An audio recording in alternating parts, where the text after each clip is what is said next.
چیرې داسې یو پروګرام په کار دی لکه مخکې مونږ چې کوم پروګرامونه کول نو یا د فوډ پیکج په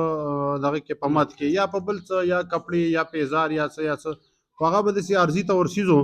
او د هغې نه موږ ته دا نقصان وشو چیرې هغه حالات داسې شو چې هغه خلک 100% د دغه څیز په تمه کېناستل که نه نو د خپل روزګار نه ووتل څه چې بیا کول هغه هم بند کړه نه بیا کول چې زه موږ ته به د پلانکي تنظیم نه تیار سیز میلاویږي د پلانکي نه به میلاویږي د پلانکي نه به میلاویږي هغه خلکو دپاره د روزګار سکیم و چې کوم خلک کاروبار شي کولی روزګار شي کولی سکل ورسره شته ایکسپیرینس شته خو چونکې د هغو سره هغه مالي حالات یې داسې دي چې هغه اجازت نه ورکوي د کاروبار نه هغه ځان له دکان شي کولی نه ګاډی شي اخیستی نه بل داسې پروګرام شي شروع کولی ځکه چې حالات داسې دي چې څوک قرض ورکوي نه او خپل حالات یې داسې دي چې ماحول ورته سازګار نه دی. السلام علیکم ورحمت الله وبرکاته. وای په ژوند کې هغه وخت د کار شي سړی په ژوند کې هغه وخت د کار شي سړی د بنیادمو چې په کار شي سړی او وای د خولې خبرې وي د خولې خبرې سړی هغه چې په شي سړی او وای چې د وطن په نامه سر نشیندي چې د وطن په نامه سر نشیندي د دې نښه ده چې مردار شي سړی. ملګرو زموږ سره د درد ارګنایزیشن چیرمن اعجاز الرحمن اور په دوبۍ اجي موجود دی. دیو نن په معیارو کې نن یو ډېر ښه ښایسته احسن اقدام وکړو او غریبانانو ته څه رکشې ورکړي څه د روزګار سکیم یې راوړی دی. دلته نور مشران د فلاحي تنظیم هم راغلي وو هغې هم خبرې وکړې نو په دې وخت کې زموږ سره اعجاز الرحمن صاحب موجود دی. اعجاز الرحمن صاحب دا راته ووایه چې تاسو دا کوم سکیم چې روان کړی دی په دې پسې شاته هغه غرض او مقاصد څه دي او تاسو په څه نیت باندې دا سکیم روان کړی دی؟ سید الرحمن کاکا خیل صاحب یو جهان مننه. د نننی پروګرام په حواله باندې به زه دا عرض وکړم چې د نننی پروګرام زمونږ خالص د روزګار سکیم نو مونږ دا سوچ وکړو د درد ارګنایزیشن چې څومره ممبران دي د شاهین والا او دغه چکدرې پورې چې څومره ملګري دي نو زمونږ د جندول چې کوم ملګري وو دیو راغونډ شو او وختن په وختن باندې په دې څیز باندې سوچ شروع کړو څه چې به میلاوي ده په خېټه خوړل نو هغه به په خېټه خوړل او بس یوه سلسله روانه وه نو موږ سوچ وکړو چې یاره دا سلسله بندول غواړي دا سلسله چې دا د خلکو څخه ښېګړه نه ده بلکې دا زمونږ د دې غریبو عوامو څه ظلم دی. دیو له سکل ورکول پکار دي دیو له روزګار ورکول پکار دي دیو د دیو نه سوالګیري جوړول نه دي پکار. نو موږ په دغه سوچ باندې د ارګنایزیشن چې څومره ممبران ملګري دي هغو دغه سوچ وکړو چې یاره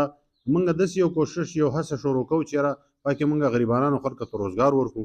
او هغه روزګار په شکل کې موږ منډه تړله ټولو ملګرو شروع کړه. که تاسو یو روزګار سکیم دغه کړی و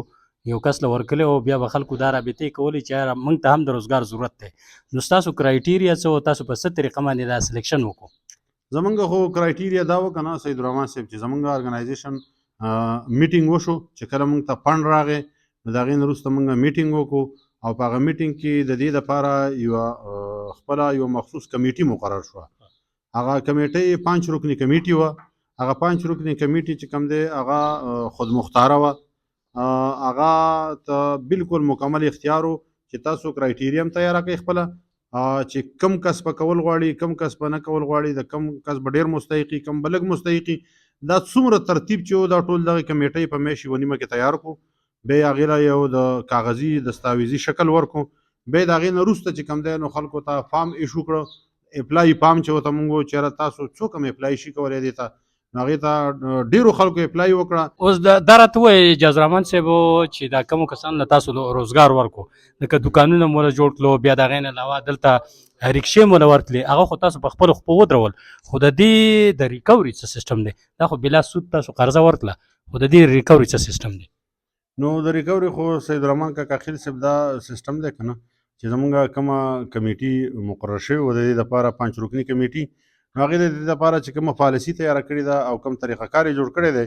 نو دا کوم بینیفیشر چې دي دا به هم په هغې طریقه کار باندې چلیږي او د کمیټۍ ته د ارګنایزیشن ته به په هغې ترتیب باندې خپلې پیسې بلا سود چاته 5 لک روپۍ میلاو شي نو 5 لک به پوره کوي کمیټۍ ته او که چاته 4 میلاو شي 4 به پوره کوي او که د رکشې څه قیمت دی هغه به پوره کوي. څومره ټوټل کاسټ راغی په دې غونډ؟ زمونږ کاسټ تقریبا په دې باندې 70 لک روپۍ راغی. دا زمونږ څه 14 کسان نه بلکې 15 کسان په روزګار شو یو کس چې کم دی نو هغه یو ته 2 लाख مونږ ورکړي، هغه وایي زما روزګار وړوکی دی، زما په 2 लाख کار کېږي، او بل ته 3 लाख. نو چونکې په هغې 5 लाख کې 2 کسان وشو، نو ټوټل زموږ سره تقریبا 14 کسان رال، 15 کسان رال، نو 15 کسان زموږ سره په 70 लाख روپۍ کې کور شو. 70 لکه ټوټل کور شو. ټوټل روان مستقبل لپاره تاسو څه سوچ؟ مستقبل لپاره ان شاء الله زموږ کوشش دا دی چې مونږ په دې کلي کې په دې علاقه کې دستکاري سنټر کولاو کړو، د هلکانو له یو ټریننګ سنټر یې کولاو کړو، یو سکل ډیولپمنټ چې کوم پروګرامونه دي هغه ورکو. زموږ سره الحمدلله چې کوم په ارګنایزیشن کې MBA والا دي، اکنامکس والا دي، CA والا دي، مختلفو ښه ایجوکیټډ هلکان، کوالیفاید هلکان دي، نو هغه په دې څیزونو باندې پوهېږي. زه خو چونکې یو ساده سړی یم، زه خو په دې لانجو جا خو نه پوهېږم، هغوی راته ښیي او په هغې طریقه باندې مونږ هغه څیز په عمل کې راوړو. دا راته وایه اخري سوال چې دا ډونر چې کوم دي دا ستاسو لوکل ډونرز دي که نه څه ادارې د درد د طرف نه یا نور څه داسې نه ادارې؟ درد خو چونکې زموږ خپل ارګنایزیشن دی، خو زموږ سره په دې ډونیشن کې هیڅ قسم اداره یا هیڅ قسم ډپارټ زموږ سره هیڅ چا په دې کې ریلیف دغه نه دی کړی، دا تعاون نه دی کړی. دا صرف او صرف زمونږ د ډونر چې کوم زمونږ خپل ډونر دي، دا لوکل کم خپل ډونر دي، هغه ډونر چې کوم دی مونږ ته ډونیشن کړی دی او په هغه ډونیشن باندې دا مونږ پروګرام دا سټارټ کړو. سمه ده سمه ده. ما ته خو نن انتهایی غټه حوصله میلاو شوه چې خبر خو تي ومه د حال و ظلم خبرېږم چې نن درد ارګنایزیشن دونه په خپلو خپو ودرېدو چې خلکو له قرضې ورکوي. دا زموږ دپاره د ټولو نه په جندول کې د خوشحالۍ یو زیری دی، او موږ به انشاءالله تعالی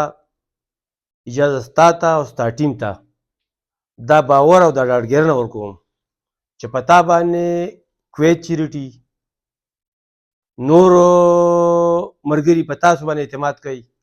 نو موږ به انشاءالله تعالی ستاسو شانه به شانه ولاړ یو. خو سړی چې په خپلو خپو ودرولی نه وي نو هغه همیشه سوالګر وي. نن دا مخامخ دا ګاډي ني دا که لس دي او که 5 دي او که 6 دي، دا سکیمونه نن د ګورنمنټ څخه نشته. نن دا هغه چې په خپلو خپو باندې ولاړې دي کوم ادارې د هغو څخه نشته، او نن درد په دونه پاور کې ودرېدو چې سړي له په نقدو کې هم قرض ورکوي، د ګاړو په شکل کې هم قرض ورکوي. نو زه ته ایماني ویم چې ستاسو شپه ورځ ماښام ماسخوتن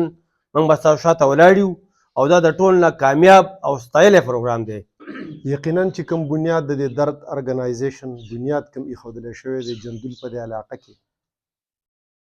او دا کومې ستونزې او کومې منډې ترړې او کوم ستړې چې حاجي صاحب کوي دا ټولې ما ته معلومې دي، ځکه چې زما خواته ګاونډي دی. او کومه فایده چې خصوصا د مایارو خلکو ته او بیا د جندول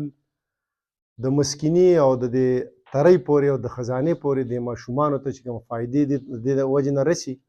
یقینا چې دا د دنیا هم فایده ده، او زه به دا ویم چې د آخرت ډېره غټه فایده ده. کومه ماشومان چې د هغې پلاران نشته دی، یتیمانان دي، او د مور په اسره باندې په کورونو کې ناست دي، او د هغې دپاره چې کوم دی د درد ارګنایزیشن کوم بنیاد ایښودلی دی او کوم ماشومان د دوی سره چې کوم دی رجسټر دي او کومې پیسې دی له راځي، نو غالبا چې هغه کورنۍ نه هغه د زکات نه د صدقاتو نه هغه بالکل مستثنا شوي دي،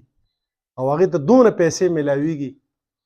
چې غالبا بعضې کسان داسې دي چې هغه په خپله د زکات ته ورکولو مستحق جوړ شوي دي. دا ټول کریډټ او دا ټول دغه چې کوم دی د حاجي صاحب ته د دې ټیم ته ځي. مین مسله چې کومه ده هغه په دې باندې څیز نه حل کېږي چې یاره سړی وایي چې ما ته د ارضي طور باندې پیکیج میلاو شوی د میاشتې دپاره د هفتې دپاره، نو هغه خو زما کار وکړي، خو پرمننټ زما مسله حل نه شوه. د دې پروګرام مین مقصد دا دی چې یاره دا مسله پرمننټلی حل کړي. نو حاجي صاحب به نوره په دې باندې تفصیلي خبره کوي. موږ چې مین کم مقصد دی انشاءالله تعالی کم لوکل ډونر چې دي، کم دا زمونږ کمیونټي چې ده، نو دا کمیټډ ده چې دا علاقه موږ د دې ستونزو نه راوباسو، د دې مسایلو نه راوباسو، او دا یو پیک ته بوځو، یو فاینانشلی انډیپینډنټ علاقه یې جوړه کړو. نو دې مشرانو ته هم دا انشاءالله باور ورکو، او دا دې کم کسان ته چې دا پروګرام دغه میلاویږي دوی ته هم دا وایو چې تاسو به هم زموږ سره سینسیر اوسېږئ او کمیټډ به اوسېږئ انشاءالله. ټیک ده، جزاک الله. د ملګرو تاسو د چیرمن صاحب خبرې واورېدې، د دې مقصد دا دی چې یاره دا غریب مزدور په خپل خپو باندې ودرول دي او اصل کې که یو سړی چاله نغدې پیسې ورکړي خو هغه به رزق به بندوبست وکړي د یوې هفتې نوم به خپل ځان نه رزق راوړي د دې نه بهتره دا طریقه ده چې یاره کم از کم د هغې دپاره روزګار سټارټ کړي لکه څنګه طریقه کار چې دوی شروع کړی الله پاک د دې له مزید په دې کې طاقت ورکړي او زموږ د ټولو مسلمانانو دا دغه خواست دی هر ځای کې چې زموږ دا ویډیو څوک اوري تاسو سړي له نغدې پیسې مه ورکوئ د هغې اصل وجه دا چې نغدې پیسې په خېټه باندې خوړلی کېږي که د هغې په ځای تاسو روزګار وله ورکوئ نو سړی به په خپل خپو باندې ودرېږي او هغه به د خپل غونډ د فیملی چې کوم دی هغه کفالت به کوي ډېره مهرباني الله مو ښاد او آباد ساته دعاګانو کې مو یاد ساتئ د خپل ځان هم خیال ساتئ السلام علیکم ورحمت الله وبرکاتو د لوی الله په امان